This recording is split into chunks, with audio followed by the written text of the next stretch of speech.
All right, good morning. We are rolling today on a Wednesday, 10 a.m., August 13th. Dog days of summer. A lot going on in the game. We have a lot to cover, so we'll get right into it. I will be at the Yankee game tonight. Very excited. First game as a fan. And then we'll see what happens from there. All right, let's head right over the main screen and we'll go into the standings as we sit here. August 13th. Toronto, 4.5 up on Boston, 6 up on the Yankees. All teams in the AL East won last night. Detroit, 5.5 up on Cleveland as they lose and Cleveland keeps rolling. So that's getting tighter. It was within 5, so it's making me a little nervous. Still plenty of games to go, but there was a lot of games last night that were crazy. So these races are getting tighter and tighter and tighter. As you can see, Houston and Seattle are now deadlocked at the top. Seattle's won 8 in a row. I want to watch George Kirby pitch. Hopefully we'll get to that. Houston lost, so they are now all knotted up with Seattle. Texas 6.5 back in that division. Philly 5 up as they lost and the Mets won. It was a good night for New York baseball. Finally, this city's been needing a good night. We haven't had one in a while, and last night was a good night, including obviously Pete breaking the home run record for the Metros, passing the great Darryl Strawberry. And we'll watch that in a minute. We'll talk about Pete. Milwaukee now, 11 in a row. They took down Paul Skenes. We'll watch how they did that. They are 7.5 up on the Cubs. And the Cubs have had a very nice season, really, although they've been scuffling lately. This is what happens when you run into just a team that refuses to lose in your division. Reminds me a little bit of the 2022 Mets, where we had a really good year. Didn't really give it away necessarily, but the Braves were unstoppable in the second half. And it's just hard to contend with a team that's unstoppable. And then finally, down in the NL West, what do you know here, man? We are tied up. Dodgers, Padres, they play each other a few more times, and one of their series starts on Friday, so buckle up for that. But yep, Dodgers and Padres. I told you the Padres are looking good. I feel like they might actually have the better team at this exact moment, which is crazy to say from where we started at the beginning of the year with that Dodger roster. So without further ado, let's just get right into it today. I feel like there's a lot of things to cover, but we got to get right into Mr. Pete Alonso. He is now the all-time Met home run leader, so I want to congratulate Pete, my buddy, on achieving that feat. It was never a doubt. I mean, when you come into your rookie year and you just whack 50 some odd homers your rookie year, it's only a matter of time when the record was only 253 homers by Straw. So he gets there. It's his 7th year. He's having a heck of a year. 880 OPS, 28 dingers. Let's just go right into the game. Last night, it was Mets versus Braves. Let's just get right into it and watch Pete. He ended up with 3 hits, but we'll go right to the homer. It's a first pitch fastball from Spencer Strider. And there it is. That's the record breaker. The record that we all knew was coming. The fans obviously embracing Pete big in this moment, as are the teammates. It's a very typical Pete homer, highlighted by exceptional power, and that manifests itself in this exit velocity number, 112.8 at 19. Essentially a line drive to the opposite field, and a deep opposite field. It is at Citi Field. So just want to highlight that. That's a Pete Alonso special, if I've ever seen one. Hitting balls 112 miles an hour. 113 really if you round up.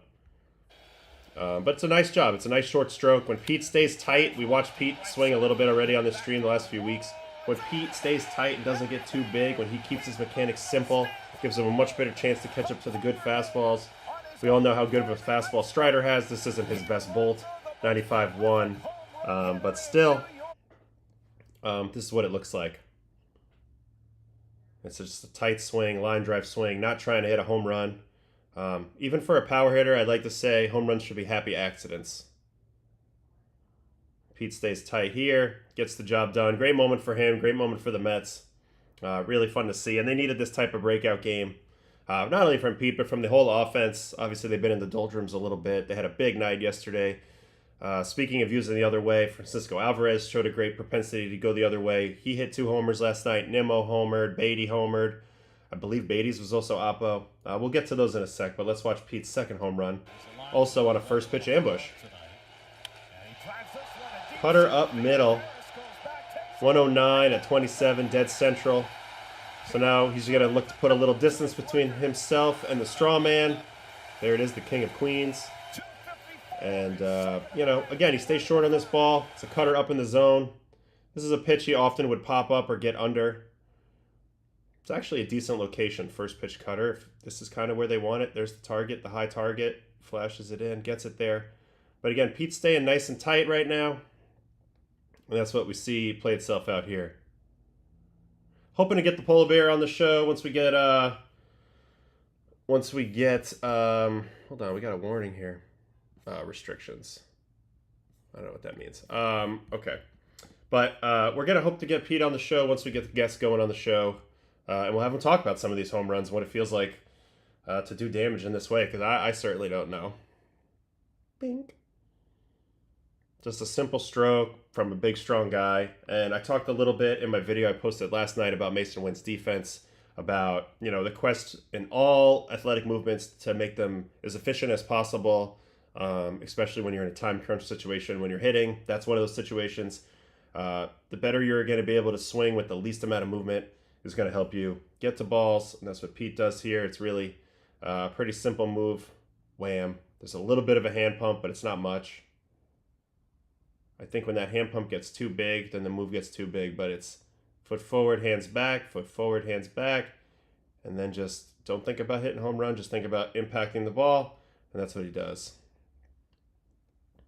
So big night from Pete, big night for the rest of the Mets. I do want to watch really quick Alvarez's homer because it was Oppo. Also, this is very important. Being okay, going the other way, understanding your power. When you hit the ball 109, 110, and you can go the other way, that's what you have to do. Alvarez shows that there. Pete showed it in that first at-bat. This is something I'll continue to preach. When you're a big, strong guy, I'll just be the other way, other oppo gap with the fastball, pull the breaking ball. That's the best approach you can possibly have at the plate, in my opinion. So anyway, I wanted to show that Alvarez home run before we jump over to the other New York game. It was the Yankees and the Twins, who, once again, if the Yankees need a win, call the Twins. But they had a huge offensive breakout as well. Judge homered. We'll watch Judge homer for 1 second, because why not? This is very similar to Pete. He goes oppo. With very little movement. Obviously, he has even more power. He's even bigger. But again, it's a minimal movement swing. And a quick snap to the ball with the teacher man style that Judge uses. But again, it's all about just being short and tight to the ball, understanding that you have power to go out to any field, and taking advantage of that. So that's Judge's swing. But what I really wanted to lock in on is my guy, Big G, Giancarlo Stanton.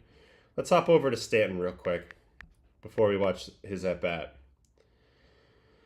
So Big G's not qualified for anything this year, but can everybody just take a minute to appreciate Mr. Giancarlo Stanton? He's now sitting at 441 career dingers. That means he's 59 away from 500, which is usually the benchmark for the Hall of Fame. He's got an MVP under his belt. He's really been a lot better Yankee than people realize. And this year, he's going to be a huge factor down the stretch for the Yankees. He's currently hitting 300 with a 962 OPS. He's got the hardest swing in the game. See, bat speed 80.7. That's the fastest swing in the game. It's also the longest swing in the game, so sometimes those things do go hand in hand. But he's special, man. He hits the ball harder than Judge, hits the ball harder than anybody, and he has for a very, very long time. I can recall watching Big G back on a field in the backfields at Jupiter Complex where the Marlins share with the Cardinals, so we both came up on those same backfields. I can recall him hitting balls across the street into the wind, places that just seemed completely out of reach for most players, and that's when he was a young, athletic Giancarlo Stanton. Not to say he's not athletic now, but obviously the game's changed a little bit. Now he's playing a little bit of right field, which is great to see, but at the same time, mostly DHing and just using this freakish max EV, 100th percentile for his whole career. He's literally hit the hardest ball of the season his whole career, or the second hardest ball his whole career. That's how you get in the 100th. Exit velocity, he's got the 100th percentile bat speed. Obviously, speed's gone from his game. He's going to miss. But just remember that every single pitcher that toes the rubber versus Big G, is worried that he's going to hit a ball through their body, and possibly you could just die on the field. But he has been clutch, so put some respect on the man's name, and let's watch how he goes about it with this 4-hit night. I do really quick before we do that. Sorry. We got to go quickly look at the reference page because we're talking Hall of Fame. That's the wrong guy. We're talking Hall of Fame and we're talking Big G. And it's getting pretty close. He's approaching 50 WAR.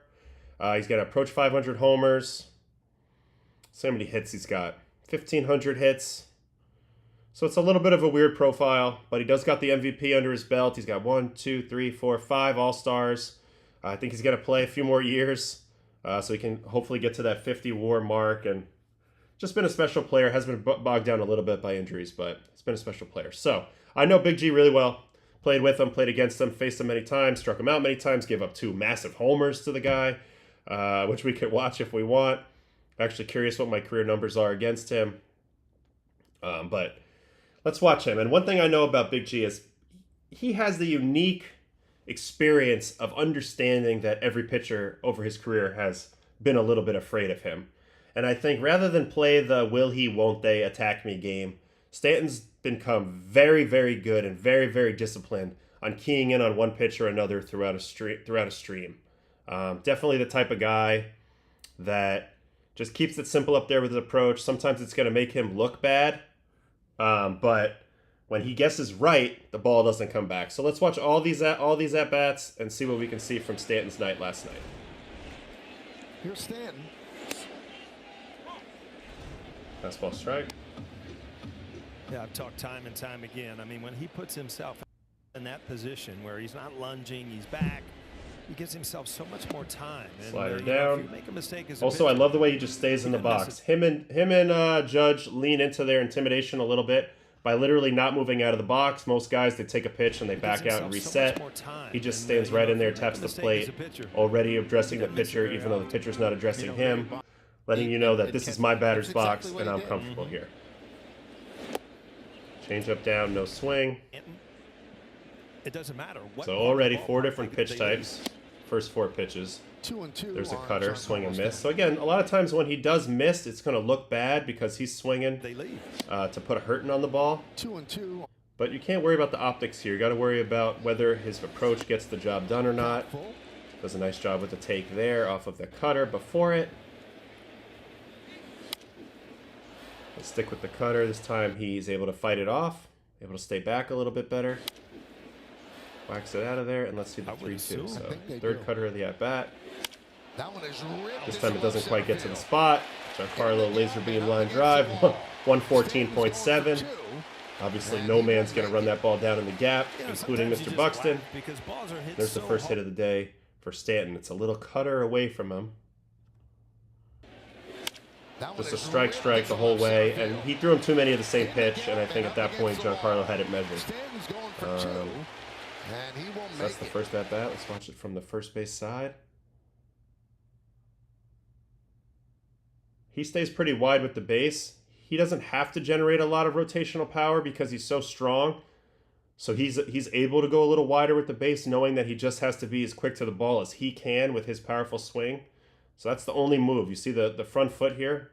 Let's key in on this front foot. This is the only move he makes in his load. It's very small. So another example of a guy simplifying his approach at the plate, doing as little as possible, and taking advantage of his own physical gifts. 115 on the line. All right, second hit is going to be against this guy Hatch, who I was watching. I believe this guy used to be on the Blue Jays, Anthony Hatch, but yeah, good sinker guy. So sinker taken all the way, obviously not looking for that. First pitch. But this guy was kind of all over the place, so I think if you're a hitter here, you should just key in on something. Little cutter off the plate, good take. So it looks like he's not looking at anything that's necessarily popping away. Why? Easy take on the slider. Here's a cutter away. Almost like making a start, and you can work on all your pitches. Why not start? And I think that was a little bit of an auto swing. Maybe thinking he's going to get back in the zone with a sinker, ends up being a cutter. And you can work on all your pitches. Let's see if they stick with that again. They try to go guys. slider off cutter, very common combination, but you just cannot back up a slider in the middle of Giancarlo. He had him aware of that pitch breaking down and away, so if he executes off the plate, I think he gets the chase. But he's trying to get this pitch back over to this area, and instead he leaks it to the happy zone right down the middle. And so Big G was more than willing to dive out here and chase, but this ball just kind of backs up with a medium speed pitch in the middle, just with a hit me sign on it. Kaboom. Another 114 at 30. This goes 447. Way into the bleachers over the bullpen. And just another example of what happens when you make a mistake to this guy and why he's so dangerous and why the Yankees are better with him in the lineup. Pretty much no matter what. He's going to be a big part of their comeback if they're able to get their act together here and get into the playoffs. All right, so there was the second hit. Here's the third hit facing Hatch again. So far he's whacked a cutter and a slider, and yet they start ahead with a cutter. Looks like he's been taking first pitch all the way so far. Yeah. You don't know We're going about to go that. changeup. No I like the pitch call of a changeup to G. I threw a lot of good ones to him over the years, but that was not competitive, so he's spitting on that, and here comes another cutter. This one's off the plate away. Kind of gets fortunate with where he hits it. This is actually a pretty good location. Got him swinging at a bad pitch. But excellent play coverage, and he gets rewarded. Slaps it the other way. A lot of hits the other place. All right, Giancarlo in his last at-bat facing the lefty, Funderburk. Another first pitch take all the way with the bases loaded. Probably expected him to throw a ball there, honestly, to try not to get ambushed. Tries to double up on the changeup, slaps it foul. Was his name in Double-A? They used to kill us. Here comes a cutter. Up in. Slider back foot. Changeup 91.2. Man, I'm getting a call that I have to take. So let's just skip to the pitch, and then I'm going to put us on a break here for a second. Sorry, guys. That's drilled to right field. Change-up, line drive to right, off the wall. Another just dumb contact, 110. So he's hit 3 balls, basically 111 or above in this game. Again, it's a simple move. He doesn't have to do much. He just takes a baby step, throws the hands. That ball goes all the way to the wall. And that's the Big G approach. Just put it in play. Don't try to do too much. Understand that you hit the ball harder than anyone in the game. He actually takes a single on this, which most guys would have been desperate for the double. But I don't think he's really caring about his own personal accolades anymore. I think it's all about winning for him. I think this whole Yankee experience for G would be worth it if they can get that one ring. So I think that's where his focus is. He adjusts and just takes it the other way. Barrels it, Oppo. All right, we're going to take a quick break. I got to make a phone call. So hang on with me here on Baseball and Coffee.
All right, sorry about that. We're back. Got a phone call, something I couldn't help with. So Anyway, okay, so those were the Stanton at-bats. Let's go ahead. Let's go look at, I'm curious about Ottavino versus Stanton. All right, why not? Finders, advanced stats, versus batter. I know he's up there in my all-time guys I faced the most. Giancarlo Stanton. So he's hitting 333 off me with a 917 OPS. A lot of that is the 2 homers. He was 4 for 12 with a double and 2 homers, 2 walks, 4 strikeouts. Damn, I thought I did better than that. Well, I think I was on the right track, and then I remember he hit a ball off me when I was on the Red Sox it's probably still traveling. It's probably still going. So anyway, I was curious about that. But, so that's Giancarlo, 4-hit night last night. Yankees come through with a big win, much needed win. And, okay, you want to see the one that still hasn't landed that he hit off me? All right, fine. All right, Yankees, Red Sox. This is going to be 2021, towards the end of the year. God, this was such a heartbreaking outing. This outing really hurt my soul. Man, we played them a lot, didn't we? It's got to be this one.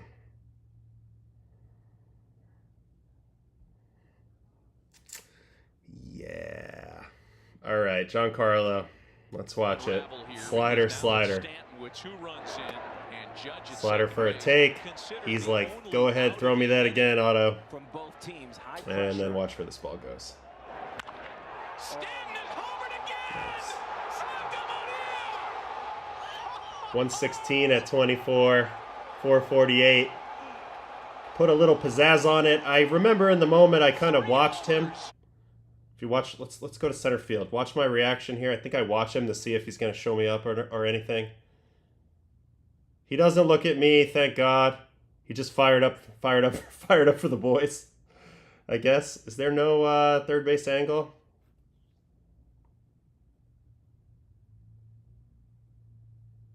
Yeah, he tossed it back to the dugout. Didn't look at me, looked at his own guys. But yes, this was the judge drop third strike thing. Oh my God, I'm so glad you remember that. Because this was some BS. So I came in this game, hairy situation. Let's watch this at bat versus Judge. Sinker down, 96. Man, the kid threw hard at one point.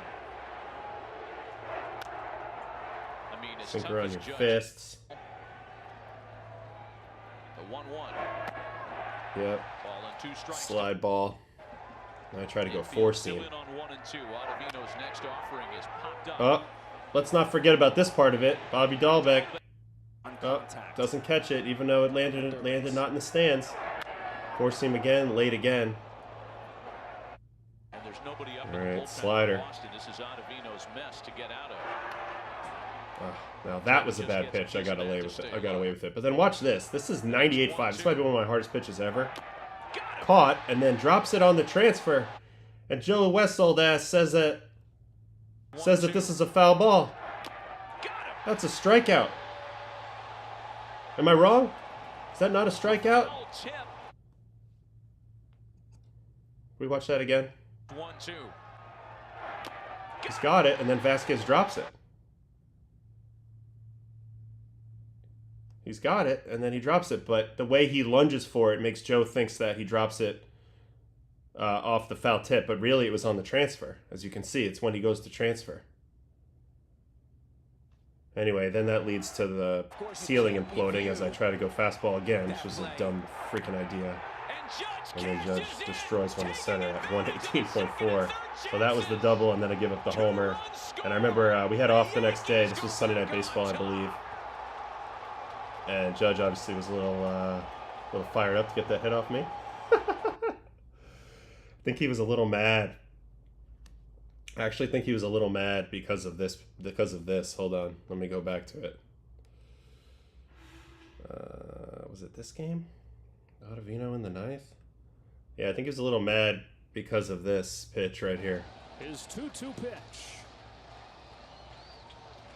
He struck him out. And then I was fired up, and then to watch, he's giving a death stare. Oh, death stare. It's all good. It's all in fun. It's good competition. But yeah, they got my ass there. So sometimes you gotta just, Just wear it. I got beat that time. I remember driving home. I had that off day the next day. I drove back to New York from Boston in the middle of the night after that game, just feeling like God was laughing at me a little bit. But, you know, it's funny now. I can see the humor in it now. Even though maybe I didn't at that point when I had Judge out twice, and had to get him out a third time. Who can get Judge out 3 times in the same at-bat? So, anyway, that was it. So we watched Stanton hit. We watched him hit off me. We watched Judge hit off me. And now I'm completely lost in my train of thought. What do we got in the chat?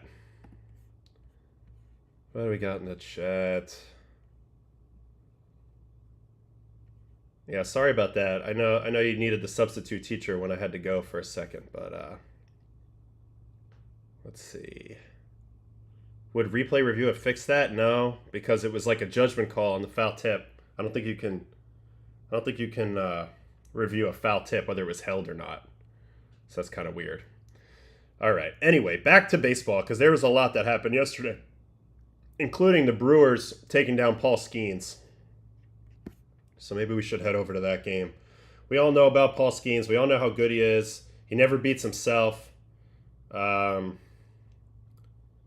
we go. Milwaukee Brewers, who are it's just getting sickening how good they are at this point. I'm actually tired of it. But they are damn good, and they're doing it their own way, which is actually refreshing to watch because they do it their own way. Now, in this game, they did hit some homers. And actually, Paul Skenes had some sort of streak going in the first inning. I think it was 24 straight starts without allowing a run in the first, and the first inning is the highest scoring run inning in baseball. So, but you run into the Brewers, and you get exposed. So let's watch Sal Frelick clip Paul Skenes right off the gate. And one thing I did notice about a lot of the damaged pitches in this game were down and in, right on left, mistakes. This is a typical pulled fastball. Very rare for Skenes to make this type of mistake. And especially right now when you're facing the Brewers and they have some sort of weird magic going on, you simply cannot miss in this quadrant. I'm putting it green because that's the go zone for a lefty versus a righty, especially a pulled fastball. This metric really is not indicative of a Paul Skenes fastball. Only 12.5 vert on it, only 97.9. I say only 97.9. That would be amazing for me. But for him, that's a below average heater. And Sal Frelick takes him deep, and that's the first run. Then after that, he kind of kept grooving for a little bit until Mr. Bryce Terang. And guess where this pitch is? Down in zone. Bryce Terang. 107.8 to center. Awesome player. Great defender. Also can drop the head on it if he throws something down and in. What does Paul Skenes do here? Down and in. Deep center. It is back in. Meanwhile, Peralta, of course, is shoving on the other side, so the Brewers have the lead. Now, where did they score that second run? Oh, here it is on a William Contreras double. Let's see what he gets him on. Splinker down, using the oppo gap, right and right, facing a dominant pitcher. Don't try to pull him. He doesn't try to pull him, gets rewarded. So all three pitches down in the zone, middle down, and down in to a lefty from a righty is kind of where the damage happens. And Skenes is, he's a human. He's not immune. But again, this is what the Brewers do to you. They wear you out. This is his worst start since the last time he faced the Brewers. This is probably the one team that kind of has his number a little bit. There's an RBI hit up the middle. So is the first typical Brewer type run, which is a big 2-out single. And Skenes doesn't make it very far. Has to come out of the game after 4 innings. Very odd for him. Brewers continue to roll. They are the first team since, have this written down. They are the first team.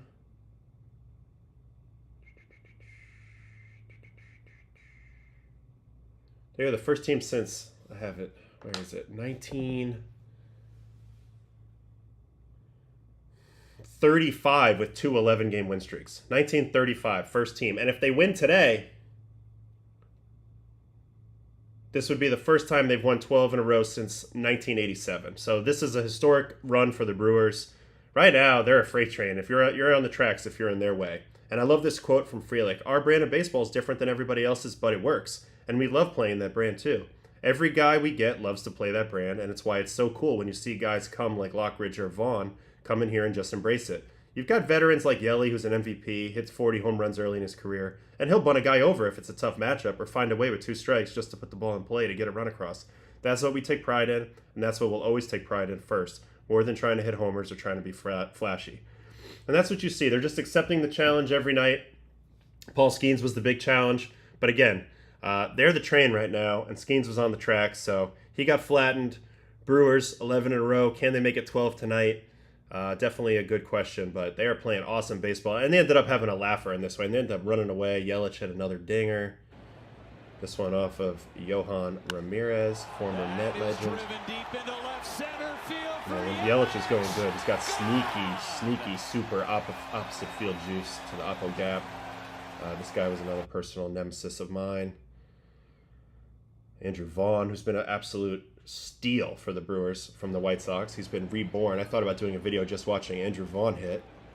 Just cleans out a cutter down the middle. Deep into the night.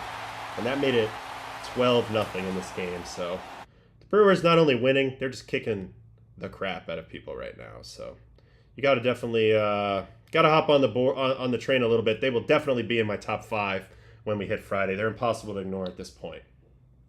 Yeah, 1987, the Brewers started 13-0, and then they ended up finishing 3rd. Yeah, I'm going to watch George Kirby. That's actually my intention to finish up today, is to watch George Kirby. Next, I'm going to watch a little bit of the Dodger-Angels, because there was a triple play, and then also a little bit of drama in the 9th. We have to talk a little bit about the Dodgers. So let's head over to that, because now they are in a deadlock with the Padres in the NL West. Well, these divisions have gotten really good. They've gotten really tight. I did not see this one getting as tight as it has, but we felt the momentum sort of building the last few days. No, they did not play the Padres. They played the Angels. They are about to play the Padres, which I cannot wait for that series. But this game got a little crazy. First, let's watch the triple play, just because it's cool. Ottavino lines into triple play. So first we'll watch it on the broadcast cam.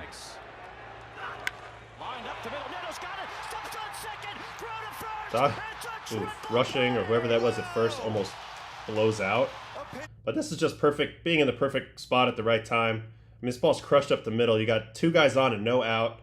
This is where Ottavino, is about to put this game out of reach and keep the Dodgers rolling. And then, it seems like nothing's going their way in this moment when you see this happen. This is how triple plays can happen. It's almost always like this. Usually the runners would have to be stealing. But this ball was just hit so close to the bag where Neto was that he was able to make this play. You don't see Shohei with this face too often. Really. All right, let's go to the high home so we can break it down. All right, so what the key here is, Neto's just pinched up the middle. That's Neto right there. I don't know why I drew like a freaking moron there, but let's erase that. Anyway, Neto pinched up the middle. So when this ball's hit, even though the runner on second froze, it was still too late. Like, this is a good reaction by the second base runner. Ball's hit, first reaction is to go back, but it's just too late and it's just perfect. Man, I wish I could have got one of these when I was pitching. Now, I'm not sure where Rushing was going. Mr. Rushing over here, I don't know where you are, why you're in no man's land, but I think he's thinking about getting a 3rd here. But boy, what a beautiful thing to happen if you're on the mound. Triple play. So Rushing has bad base running and also ends up dead over here. I hope he's okay. But that was adding insult to injury in that situation. As you can see, the trainers are already on him. Somebody, does anybody know if he's okay? Yeah, okay. Maybe there was no need for the tag there? Let's see. Yeah, Shanuel could have probably touched the base, but I think he's also probably didn't know exactly where the base was in that moment. It just felt easier to tag him. I don't know what Rushing's doing here. Ooh, and he slipped. His foot slips on the bag there. Watch the slippage here. It's going to happen right here. Oh! Man down. So that was the triple play. So that's the fun stuff. And then... late in this game. First, Shohei hits this dinger off Kenley. This is two Hall of Famers going at it. Cutter, and then he's going to throw the second cutter, and this time Shohei's like, I understand it, and wham. Oh, and he stood on it a little bit. So, ex-Dodger going against ex-Angel. Guys literally flipping sides here. Shohei cleans his ball out, 115-29. Don't hang your head. He does it to everyone. This ball's crushed, and he put some pizzazz on it.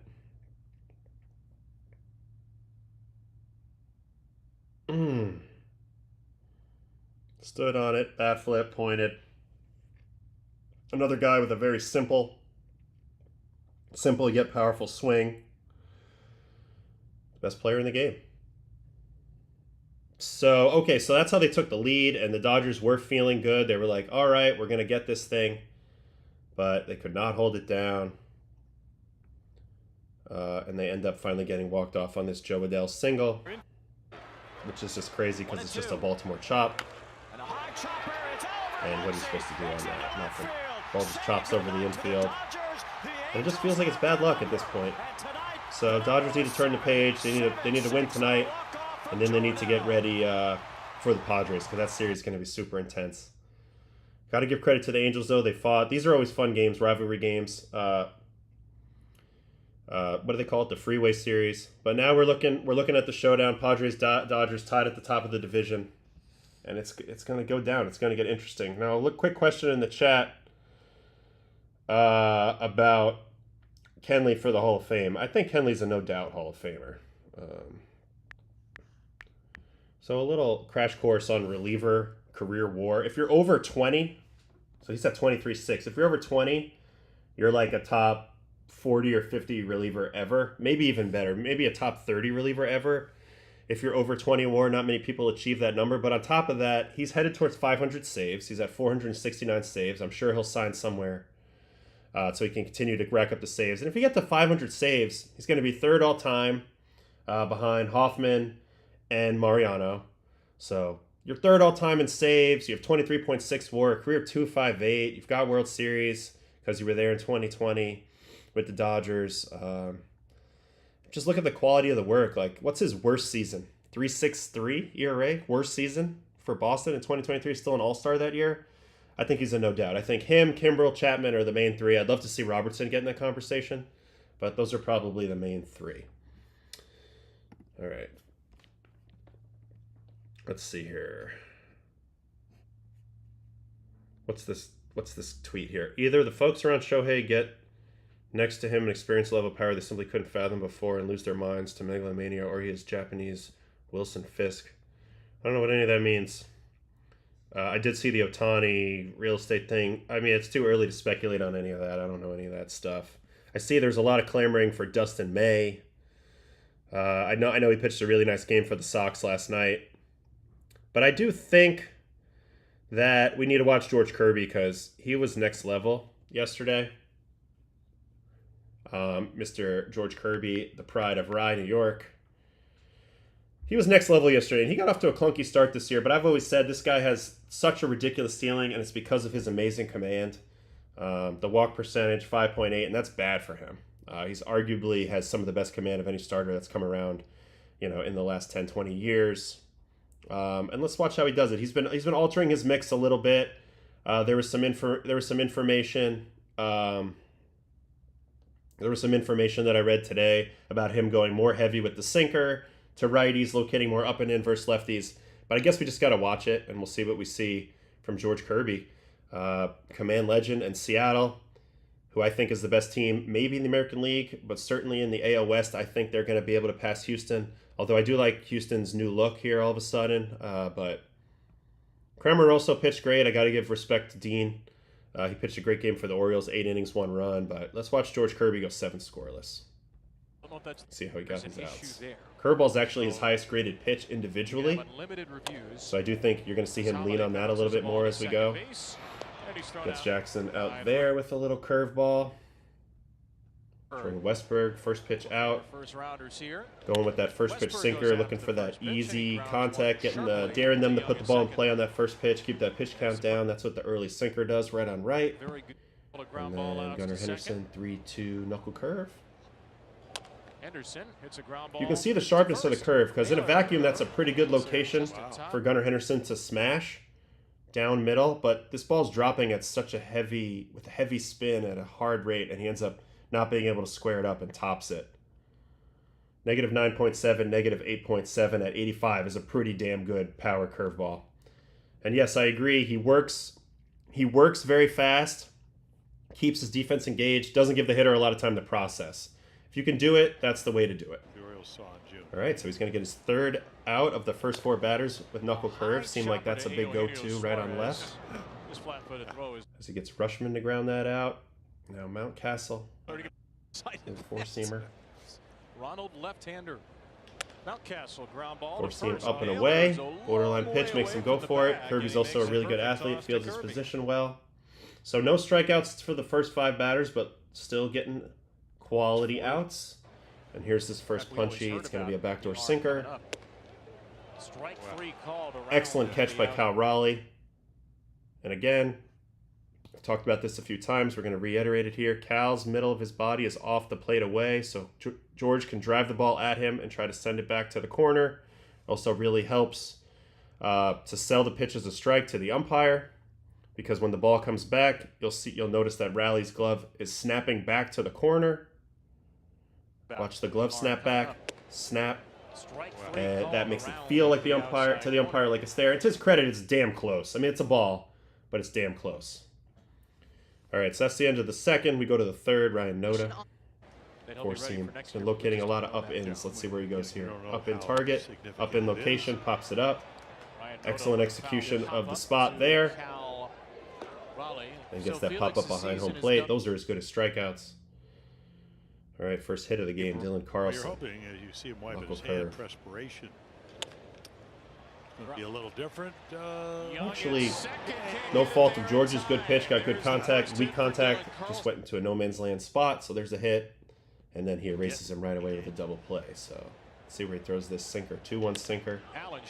Gets him to pull it. Nice defensive positioning by the Mariners, and a nice double play. So Kirby threw 3, faces the minimum. Fourth inning, Jackson Holiday, four-seam, probably going up with it. Yep, up and away swing through. Beautiful location on the four-seam. Westberg got him out with the first pitch sinker the first time. This time it's going to be slider. Kind of a middle slider. Actually a pretty good swing by Westberg. That is one part of the ballpark that's a little bit deeper. That right center gap doesn't quite get it. So a little bit of a lucky outcome there. Gets the out. Here is the second hit that he will allow of the game. This one to Gunnar and see if this ball's actually hit hard. Yes, finally a ball hit hard. Medium speed pitch in the middle, down middle.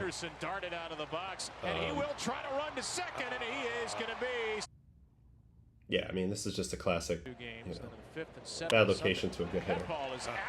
Okay, good hustle, double. And he's going to strand him there as he punches out Adley on a knuckle curve. 3-2 here. He could have walked. Man, that was nasty. Look how this pitch stays in the zone. Zone, zone, zone, strike, strike, strike, and then he goes to fire, and it really bottoms into an unhittable location. And again, it's above average speed on a curveball. The harder you throw a curveball really seems to make a huge difference is the speed of that curveball. That's 86, which is well above average.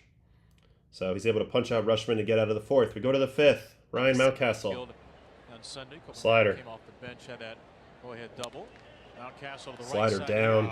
I don't know how Naylor's playing in the perfect location, but he is. Dude, look at where Naylor is here.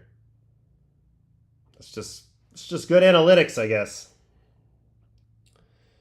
All right, so he takes that, gets the first pitch out. Kobe Mayo, let's see how he gets him struck out. It's a fastball, probably up. High target, doors. High target, high execution, 97. See you later. And then Ryan Noda. Now, if you notice, he's 1-2, 0-2 on almost every batter. And on a very simple level, that's the best thing that you can do as a pitcher is just dominate the count. The count is, at the end of the day, the game. So there, he kind of gets Noda on a pitch that was, I think, a little bit hittable, but maybe just a bit high, so it gets over the barrel just a bit. Yep, and he knows he just missed that. Hit at 104, but hit at 41, which isn't going to get out to center, even in that little ballpark. All right, 6th inning, Dylan Carlson, Crazy concept. former Cardinal great. Number 1 draft choices. Fastball middle. Probably the first bad location on a fastball we've seen in a while. But gets a little fly out, so benefits there. He's going to get Greg Allen swinging on a sinker. Wow, interesting. Right on left. Going for the front door. This is a happy accident.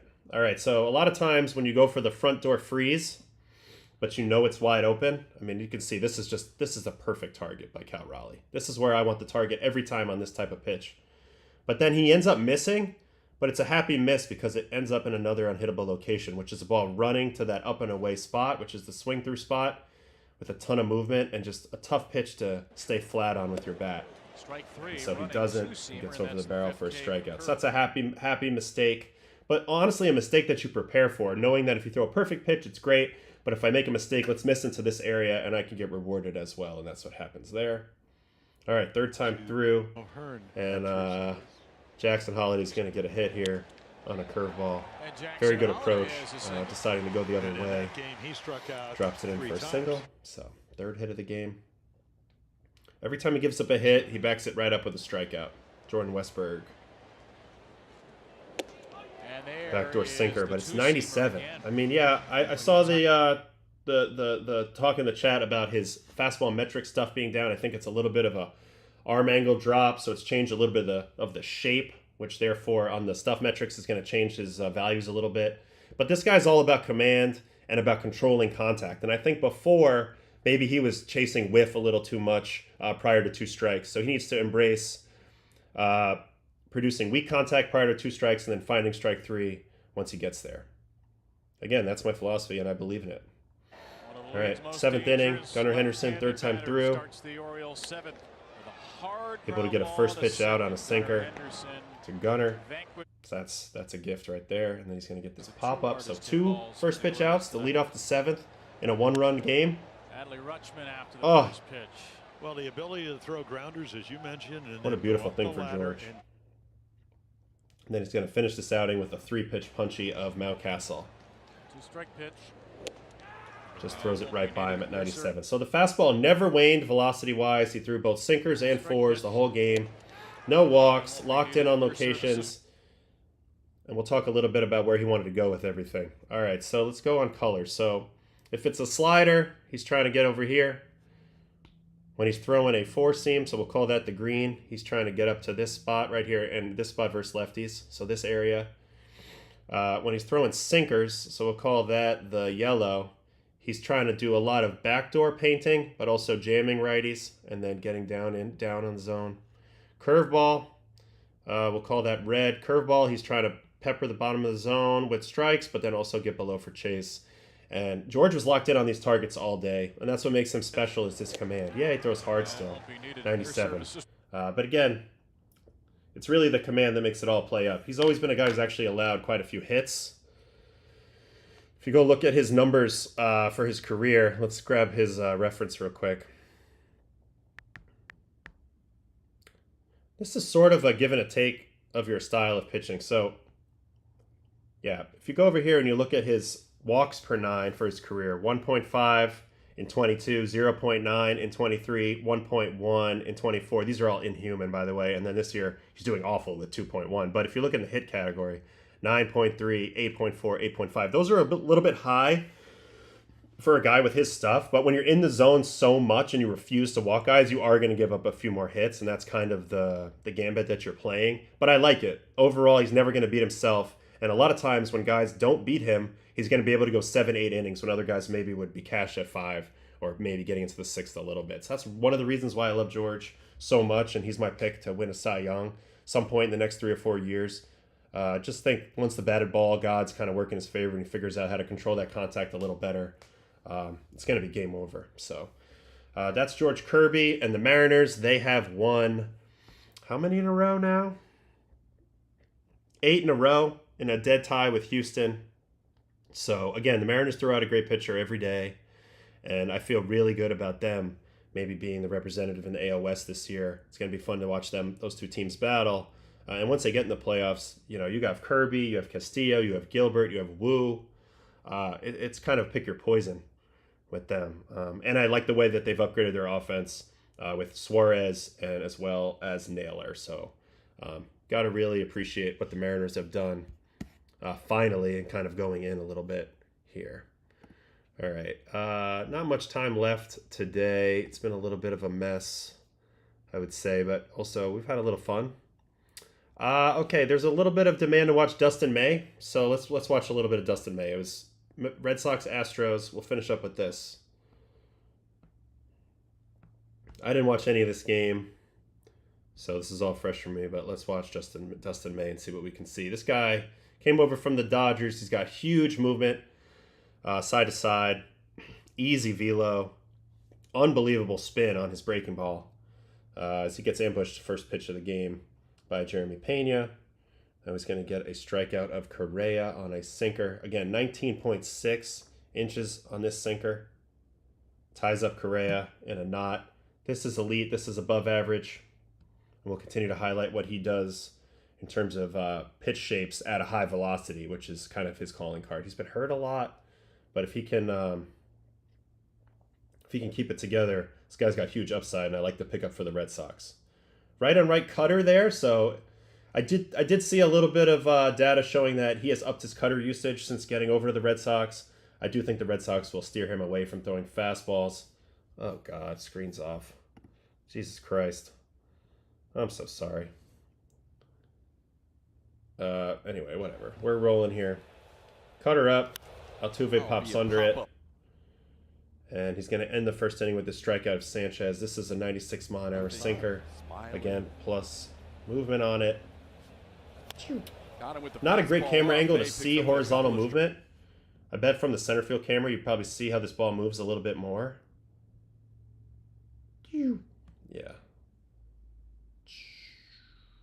That's the same pitch as we just saw with Kirby. It's that sinker you're trying to throw here, but you accidentally throw here and you get the swing through.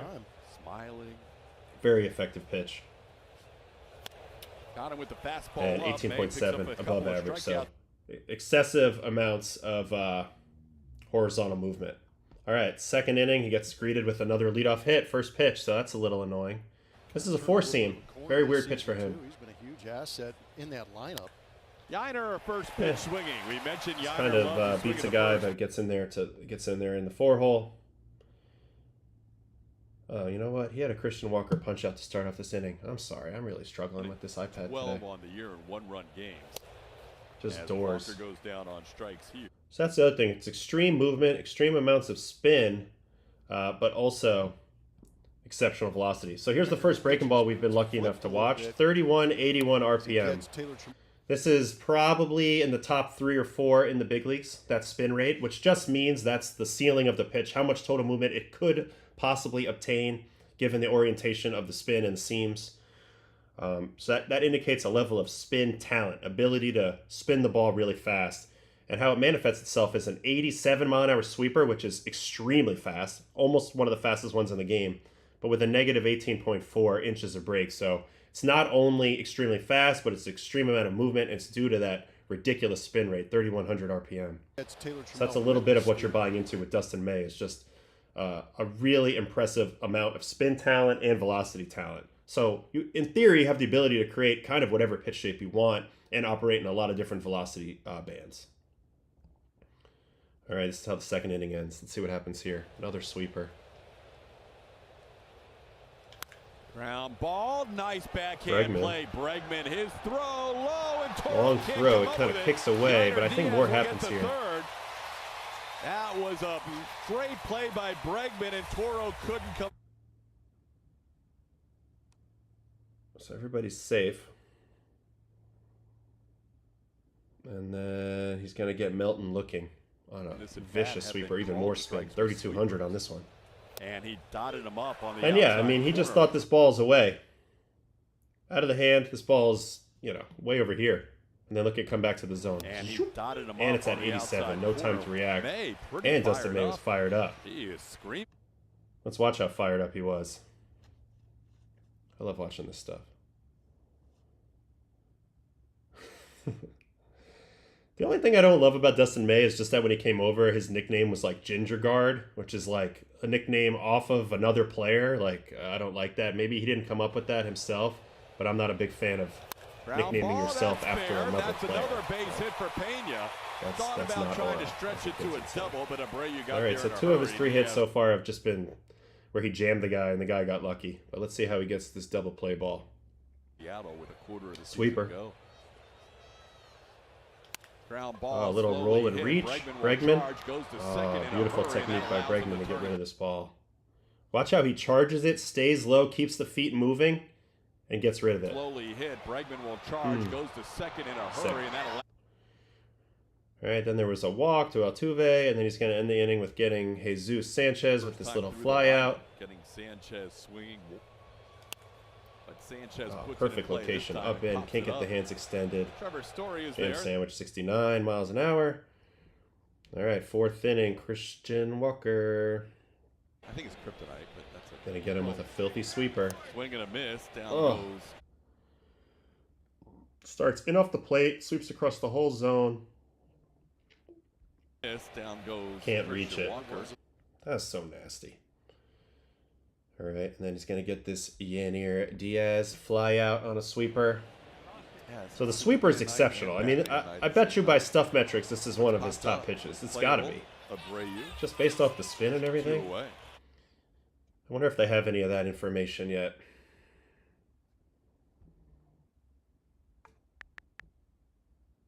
Dustin May. Stuff plus. Well, it has a slider as 106. I guess it might have been called a curveball before. 136. Jeez, these numbers are insane, these curveball numbers. Other than that, believe it or not, he has him as a negative. I think a lot of that's from his time with the Dodgers when he was hurt this year. So we're going to ignore the stuff metrics for now. Little pop out there. Taylor Trammell is going to get caught. Called strike looking on the front door sinker. It's a fastball for a call. Pitch. And we go to the 5th. Ramon Urias. 4-seam. That's a tough pitch. 96. I don't know what you're looking for. That's right there. Jacob Melton. So it looks like it's sinker, 4-seam, sweeper, some cutter. Haven't seen any changeups.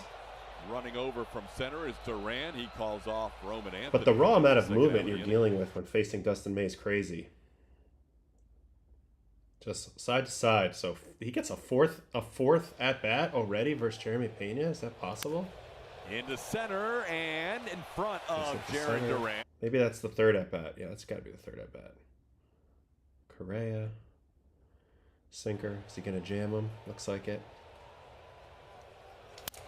Shattered his bat, Broken slowly bat. hit. Bregman will make the off-balance throw in time to get his former 59.6 miles an hour. Pick your thumbs up off the ground, Carlos. We go to the 6th inning. Altuve. Cutter. So he's been attacking Altuve with cutters, which is interesting. Altuve I don't love these pitches. So far, the cutter to me looks like a pitch I'd be careful with if I was him, and I would just be spamming 2 fastballs and sweepers. So those pitches are both nasty. Nice. There's a line out. Sanchez is going to reach on an error here. Sanchez getting the start tonight in right field with Cam Smith getting the night off. Taps one slowly who makes towards it? the mound. Dustin May on it. Just another pitcher who can't fill his position on the club. Looks Although this like ball could have been caught, but I think Toro is worried he's going to get his arm broken off. by Toro. That happens sometimes. He probably threw that ball about 94 with sink to first. Then Christian Walker, they're going to jam him. He got him with a sweeper last time, so fastball in makes a lot of sense first pitch here. Walker hits one actually doesn't get it in enough. Pretty good swing, but can't hit it it anywhere near Abreu. He's too good in right field. And then he's going to finish out his outing with getting this line out from Diaz. So really nice outing from May. I like this pickup from Boston. It benefits them not only this year, but other years. Nice job taking over there by Roman and left to catch that ball. And Boston continues to be a very impressive team in the AL East. I like their chances. I like their chances a lot. They're 4.5 back, but plenty of time. They're going to face the Blue Jays head-to-head. I do feel like they have a lot of mojo going. Roman Anthony's been a revelation in the leadoff spot. They have another big-time bat there. Having Bregman back's been huge, and the pitching's gotten a lot better. So I'm still feeling good about the Red Sox as we head into September here. All right, 11 o'clock, so we got to do probables. We got to get out of here. Pitching probables for today. Jake Irvin, Seth Lugo, Nats at Royals. Always fun to watch Lugo pitch. I'd like to break him down at some point on the stream. Tigers at White Sox. Nothing really there. Shane Smith. Mitch Keller, Brandon Woodruff. So they're sending Brandon Woodruff, who I think is their best pitcher, even though they still have Peralta. They're sending their best pitcher there for going for win number 12 in a row. My guess is they get it. I don't see the Brewers slowing down at this point. Rockies and Cards. Gomber and McGreevy. So ex-Cardinal going against the Cardinals in Gomber. Gallen and Merrill Kelly. So two buddies that were literally the ace and co-ace of the Diamondbacks are now having a showdown. Merrill Kelly versus his old team. That's kind of fun. This is a fun one. I might check in on that. Nicky P, Nick Pivetta versus Kai Wei Tang of the Giants.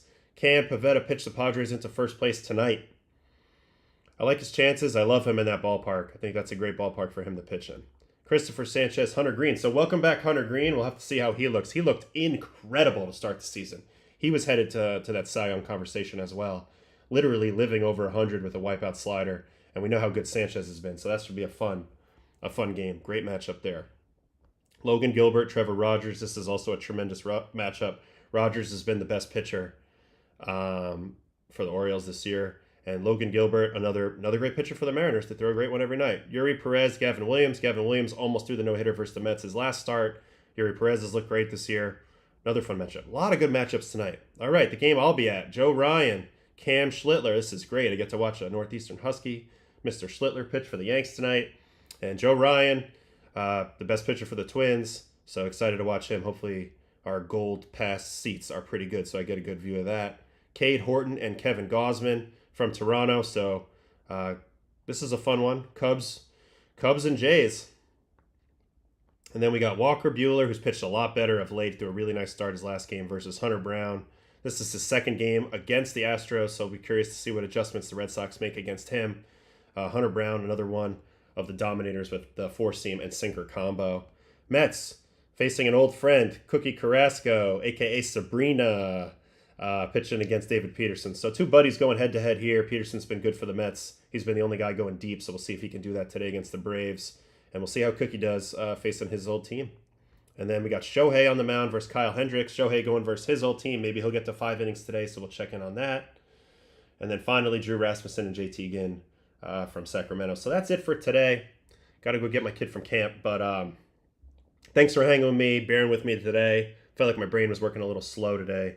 And I had to take that break, take that phone call. But appreciate you guys a lot. Thanks for hanging out tonight. I will be at the Yankee game tonight. Try to enjoy that. And then we will see what we have for tomorrow on the stream. So see you fellas and boys and girls, whoever's out there. I'll see you guys tomorrow, same time, same place, Baseball and Coffee. Thanks for joining me.